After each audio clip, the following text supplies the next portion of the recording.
You guys don't need to worry about me getting revenge from Diddy. I've got 3 moves that make sure he'll never be able to come after me or my family. First, I personally reached out to the victims' legal teams. The real reason he's not getting out is those buried cases behind the scenes. I provided legal funding for 7 victims who had been silent for years and brought in the top criminal attorneys in the country. Second, I bought up every potential post-release business deal he had lined up. I planned this 2 years in advance, so by the time he got sentenced and still had hope of getting out, every partner had already cut ties with him. Third, I don't just have evidence, I've got backups. This is an entire minefield that's been buried for 20 years. I uncovered every secret from the last 30 years. With testimonies from the victims, we interviewed over a dozen people he tricked, threatened, or violated. You think that's harsh? No, he destroyed other people's lives for decades. I'm just making sure he spends a few extra years in prison for it. I'm not afraid of his people, not afraid of his threats. I know he's still in there fantasizing about a comeback, but the truth is, he's never coming. Stop scrolling,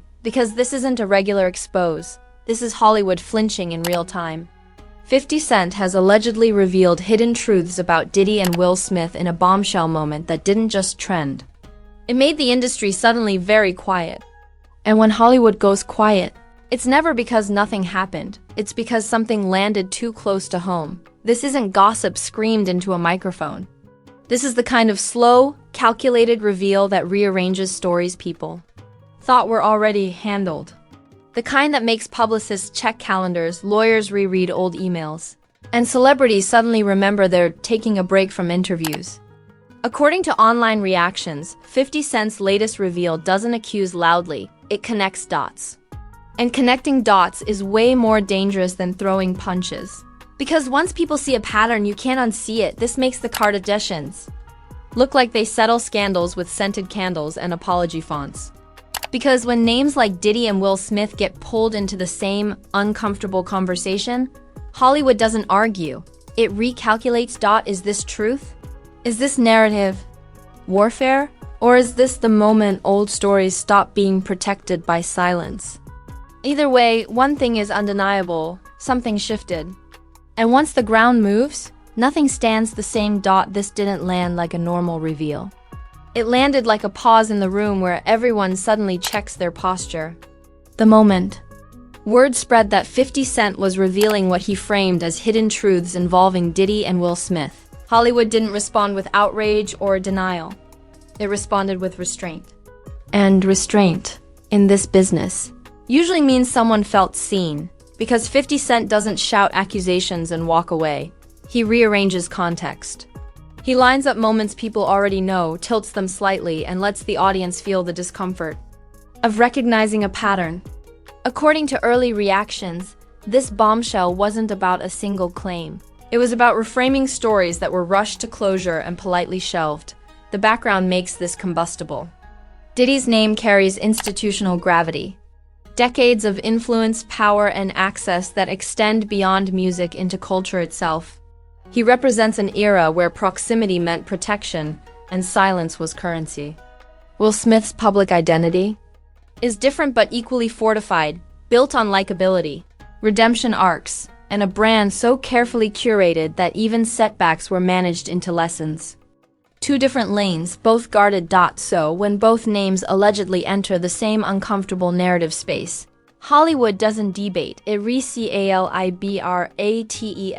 Online summary suggests the reveal didn't introduce brand new scandals. It revisited moments people remember vaguely and asked why they were allowed to fade so quickly. Interviews that felt rushed. Reactions that didn't quite match the weight of events. Career trajectories that seemed immune to storms that buried others. No verdicts offered, no lines crossed on camera. Just a perspective shift that made old footage feel new again. That's what rattled people. The internet reacted before official voices did.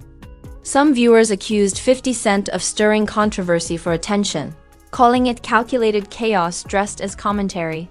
Others argued the opposite, that questioning protected narratives isn't the same as inventing them, and that documentaries exist to challenge comfort, not preserve reputations. The debate wasn't about facts yet. It was about permission. Are we allowed to look at this again? What followed was telling. There were no immediate statements from the camps involved. Emphatic denials. No dramatic clapbacks. Just careful quiet, and in Hollywood, quiet is a tool. It buys time. It measures the temperature. It waits to see if the story burns out on its own. Fans noticed the pause. Comment sections filled with the same question phrased 100 ways. Why does this feel like something they don't want reopened? Old clips resurfaced, not because the reveal demanded it, but because the audience went looking. The internet did what it does best. It stitched context. Not to prove guilt, but to examine imbalance. Sarcasm flooded timelines. People joke that 50 Cent treats Hollywood secrets like cardio. Others said this felt like someone opening a filing cabinet everyone pretended was empty. Memes compared the industry's response to a party where the music stops and nobody knows who touched the O. The jokes were sharp, but the undertone was serious. What made Will Smith's presence particularly delicate was timing. His image had already endured a very public fracture followed by a careful rebuild centered on accountability and growth. Any proximity to renewed controversy, even indirect, threatens that reconstruction. Not because it proves anything, but because it reopens a conversation that many assumed had been closed by consensus rather than clarity. Diddy's side of the conversation carried a different weight. Less shock, more caution.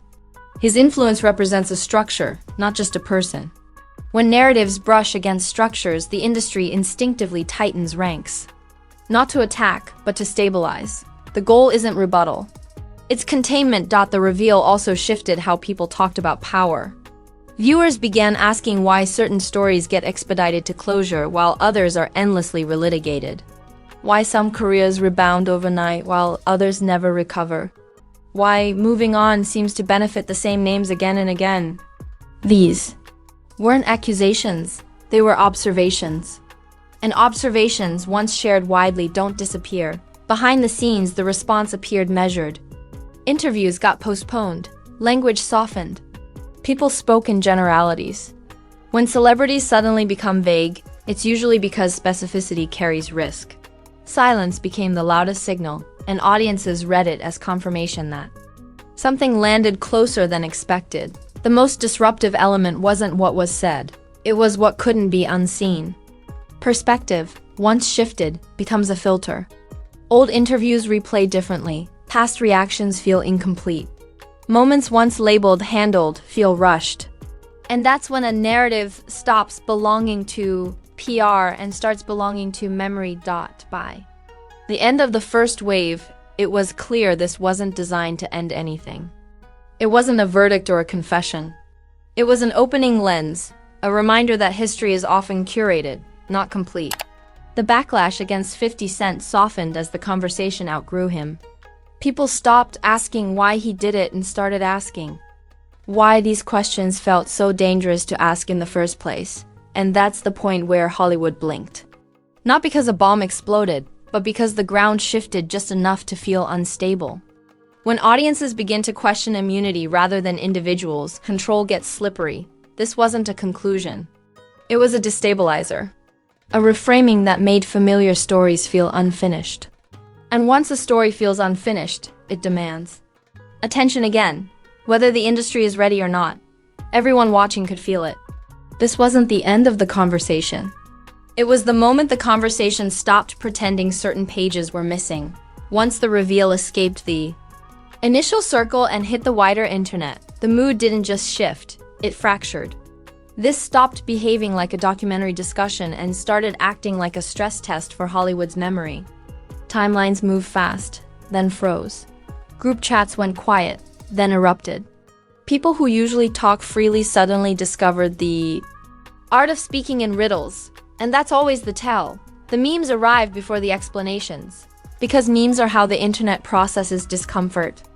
Old interview clips resurfaced with captions like "Watch this again." Freeze frames paused on half smiles that suddenly looked strategic. And side-by-side timelines posted like receipts without ever saying guilty. It wasn't about proving anything. It was about reframing what people already knew and asking why it felt different this time. Celebrity reactions came coded. Nobody named names, but everyone suddenly cared about narratives, context, and people. Weaponizing old stories. Subtweets stretched themselves thin, trying to sound general while clearly responding to something specific. Podcasts circled the topic without landing on it, like planes burning fuel while waiting for permission to land. And right in the middle of it all sat 50 Cent, doing what he does best, not clarifying, not apologizing, not retreating. He let the noise pile up because noise is confirmation. When pushback gets louder than the reveal, it usually means the reveal touched something tender. Public outrage split clean down the middle. One camp accused the documentary of clout chasing, arguing that reopening uncomfortable conversations doesn't heal anything. It just sells content. They said revisiting old controversies is lazy, unfair, and conveniently timed to maximize attention. The other camp didn't buy that for a second. They argue that time is the greatest PR tool in existence, that silence often masquerades as resolution, and that we've moved on is sometimes just a polite way of saying we stopped asking. To them, the documentary didn't attack people, it challenged immunity. Then there were the casual viewers. And those are always the most dangerous. Not fans, not critics. Just people watching clips, connecting dots and saying, wait, why does this feel familiar? Curiosity doesn't defend anyone. It just keeps pulling the thread. Will Smith's proximity to the conversation hit especially hard. Not because of new allegations, but because of timing. His public image had already endured a very visible fracture, followed by a careful rebuild centered on accountability, growth, and grace. Any renewed discomfort, even indirect, threatens that reconstruction. Not because it proves wrongdoing, but because it reminds people how recently the foundation cracked. Viewers weren't accusing, they were remembering. Old moments resurfaced. Interviews replayed with new ears, reactions reevaluated. Things once labeled handled started to feel rushed, like the industry had hit fast forward without checking if everyone was ready. Diddy's presence triggered a different reaction. Entirely less shock, more caution. His name carries institutional weight, not just a career, but an ecosystem. When conversations brush against that level of influence, Hollywood doesn't debate. It stabilizes, language gets careful, statements get delayed. People suddenly remember they're not informed enough to comment. That's when damage control became visible, not through loud rebuttals, but through restraint. Interviews were postponed. Appearances got vague. People spoke in metaphors instead of sentences. Silence became a signal, not of innocence or guilt, but of calculation. Pop culture comparisons exploded because people needed a frame for what they were watching. Some said this felt like the streaming era version of old Hollywood tell-alls, except now the audience can rewind, pause, and fact-check in real time. Others compared it to pulling a loose thread on a designer jacket and realizing the whole seam might unravel. The sarcasm online was brutal. People joked that 50 Cent treats Hollywood secrets like a warm-up routine. Others said he didn't expose anything. He just moved the furniture and let people trip over what was already there. The jokes landed because the discomfort underneath them was real. What truly escalated the situation wasn't outrage. It was skepticism. Viewers started asking why certain stories get buried quickly while others are endlessly recycled. Why some careers rebound overnight while others never recover. Why moving on always seems to benefit the same names. Those questions don't need answers to be disruptive. They just need to be asked publicly. And once skepticism sets in, PR loses leverage. You can deny a claim. You can't easily deny a pattern once people think they've spotted one. The conversation stopped being about the documentary and started being about power, who holds it, who benefits from it, and who gets protected by it. The internet didn't wait for official explanations. Reaction channels multiplied, think pieces stacked up. Everyone wanted to be first, loudest, or most morally certain. The algorithm rewarded confidence over caution, heat over clarity. What made the escalation feel irreversible was how the conversation outgrew the original reveal. People stopped asking what 50 Cent said and started asking why these topics feel radioactive, why discomfort triggers defense, why silence feels louder than denial. By this point, the documentary had done its job, not by proving anything conclusively, but by shifting how stories are processed. Silence became suspicious, comfort became unstable. Familiar narratives felt unfinished. Hollywood hates unpredictability more than accusations. And this moment introduced uncertainty into stories that were once considered settled. That uncertainty doesn't explode, it lingers. It shows up in future interviews, in careful phrasing, in the way people dodge questions they used to answer. Easily, the outrage didn't peak.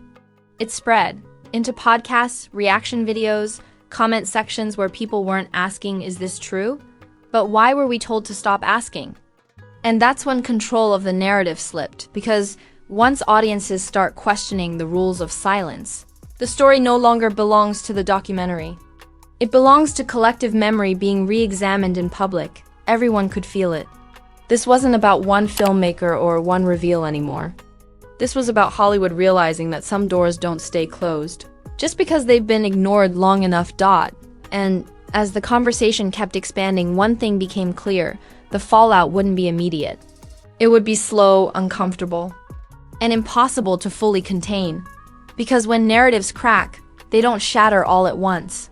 They fracture quietly. When the noise finally dipped, it didn't sound like relief. It sounded like an industry recalculating in real time. Not panicking, not confessing, recalibrating. The kind of quiet that settles in after people realize a conversation can't be stuffed back into a drawer once the audience has seen what's inside. The reveal didn't blow anything up overnight, but it bent perception just enough to make familiar stories feel unstable. And instability is Hollywood's least favorite emotion. Diddy's name emerged from the aftermath, carrying a different kind of weight. Not new accusations, not fresh claims, just intensified scrutiny of long-standing power. Supporters rushed to defend legacy and influence, arguing that success attracts noise and that rumors follow anyone who builds something massive. Critics didn't argue specifics, they argued patterns. Who gets protected? Who gets forgiven?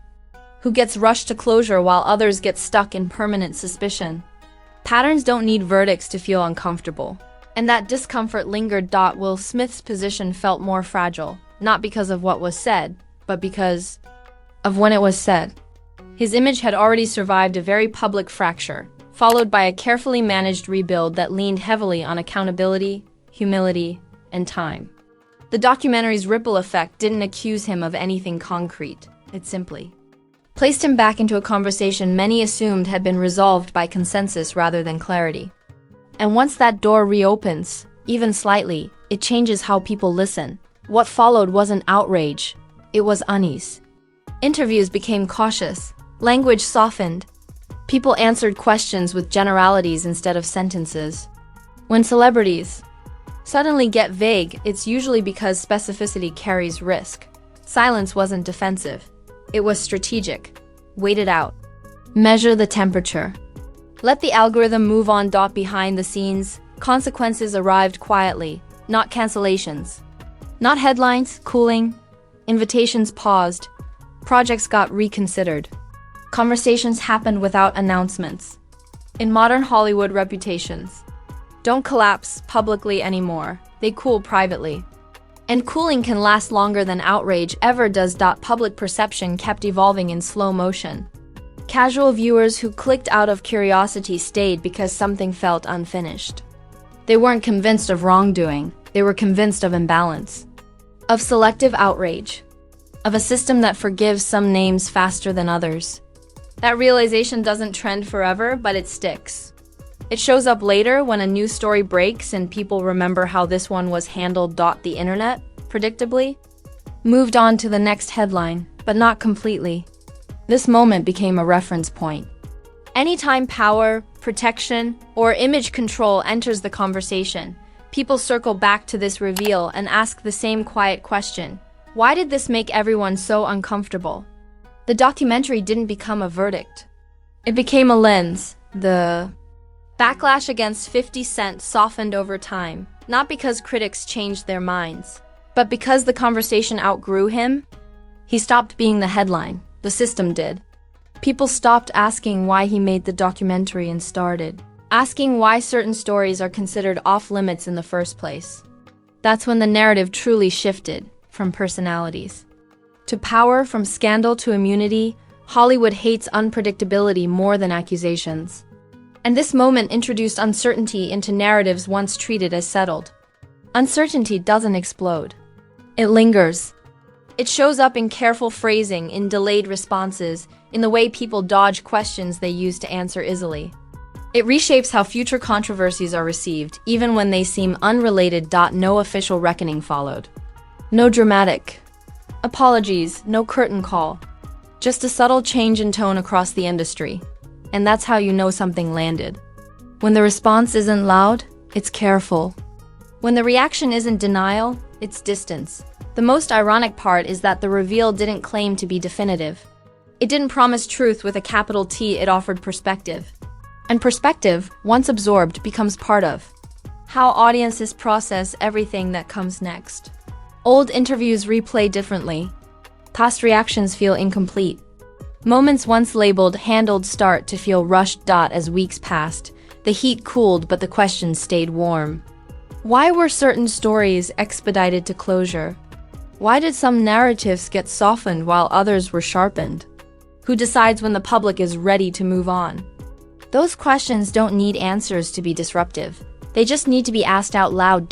This moment also exposed something deeper about modern celebrity culture. Control doesn't come from denying everything. It comes from shaping memory. And once memory gets challenged publicly, control becomes slippery. You can't force people to forget once they've been encouraged to look again. The reveal didn't tear Hollywood down. It reminded Hollywood that selective memory isn't invisible anymore. That audiences notice patterns, even when they're told not to. That time doesn't erase discomfort. It just delays it. As the dust settled, one truth became undeniable. This didn't end anything. It opened a door. And once opened, doors don't close the same way again. Because in this era, scandals don't end with statements. They evolve through perception. And once perception shifts, the story never fully goes back to sleep. Now pause for a second. Because this is where you decide if this was just another Hollywood moment. Or the crack that made the whole illusion wobble. What 50 Cent did here wasn't scream accusations. It forced perspective. And once perspective shifts, comfort disappears. That's when the real fallout begins. So smash that button like it owes you money. Because if this breakdown had you leaning forward, raising an eyebrow, or thinking, wait, why does this feel unfinished? Then it did its job. Likes tell the algorithm people aren't done swallowing clean narratives without questions attached. Drop a comment right now. And say it straight. Do you think this reveal exposed uncomfortable truths?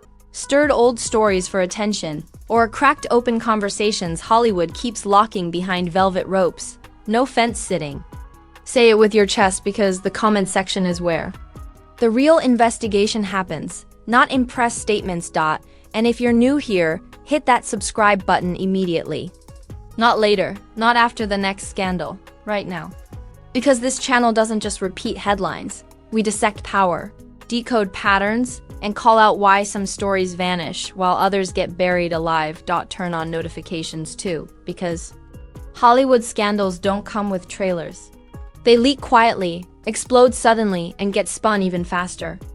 And when that happens, we're already locked in, breaking it down before the narrative gets polished. Remember this, accusations can be denied. Statements can be crafted, but patterns don't stay quiet forever. Once people start connecting